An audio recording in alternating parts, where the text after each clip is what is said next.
vous voyez. Comprendre, c'est mieux que sentir. Beaucoup de gens disent, écoutez, moi je le sens. Du reste, c'est parce que je le sens, c'est comme ça, je le sens. C'est affectif, c'est cette idée de je le sens, je le sens comme ça. Je le sens comme ça, c'est le résultat d'un savoir profond qui s'est montré. Donc, savoir et comprendre plus que éprouver et sentir. Éprouver et sentir, c'est le travestissement de ce que je sais. Et le savoir ne passe pas, je ne sais pas si vous êtes d'accord, ne passe pas par la conscience. Le savoir, c'est quelque chose qui est avant ou après ce que nous connaissons comme conscience. La conscience, c'est un rapport avec la raison, avec une norme. C'est un policier qui surveille les débordements, qui empêche les débordements de certaines perceptions plus fines, qui échappent à la conscience, qui échappent à la raison, qui échappent à l'ordre, qui sont un défi à l'ordre que nous portons aussi en nous, comme norme. Il y a une norme, mais elle est mise en échec, elle est défiée par d'autres lois. De même, les lois de la nature, les lois de la matière sont mises en défi, sont challenged par d'autres lois. Les lois de Newton, il y a eu un défi aux lois de Newton, par d'autres gens qui sont venus, qui ont mis à découvert d'autres lois qui circulaient dans les lois de Newton, et qui ont mis par terre les lois de Newton, en conservant certaines, en rejetant certaines. Et on travaille aujourd'hui beaucoup sur ça.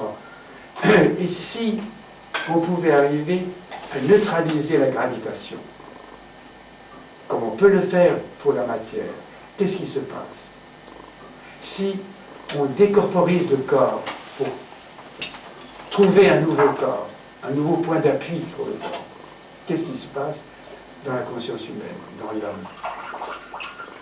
Donc, un point très important de l'expérience, c'est le corps. Les variations de corps du corps. C'est ça que je vous disais très souvent, alors que je le comprenais mal. Il y a un autre corps dans le corps, trouvez-le. Il n'y a pas un autre corps, il n'y a pas d'autre corps. Le corps est une idée qui a beaucoup de possibilités de se manifester. Alors nous disons, oui, si on plonge la main dans l'eau froide, on va avoir une sensation de corps. Ou bien si on fait du zazen, on va, grâce au corps, arriver à... Je crois que ce sont des raccourcis et des facilités, et même pas là où peut-être on peut aller. Parce que dans le zazen ou dans la contemplation, on arrive à un état à partir duquel on peut parler, penser. Il n'y a pas d'état auquel on peut arriver. L'état qui arrive dissout l'état auquel il est parvenu. Toute chose se dissout d'elle-même, se refuse elle-même, se refait elle-même. On dira pour le corps se régénère lui-même. Mais le corps est un exemple d'une remise en question continuellement de la situation. Le corps ne se dégrade pas, il se régénère, mais il se régénère autre. Quelqu'un qui a un bras cassé, qui récupère son bras cassé, Michaud a très bien parlé, justement, et il ne retrouve jamais le bras. Il est passé par bras cassé. Bras cassé est un état qui diverge du bras. Et on ne peut jamais avoir un bras cassé régénéré qui est redevenu bras. De même, vous ne pouvez plus jamais revenir à la sensation quand la sensation est devenue intelligible. La sensation que vous éprouvez ensuite n'est plus la sensation que vous éprouvez avant qu'elle ne soit intelligée, c'est-à-dire comprise, saisie autrement. Donc quand je vous dis l'aller-retour, je vous trompe toujours, parce qu'il n'y a jamais de retour, parce qu'il n'y a jamais eu d'aller.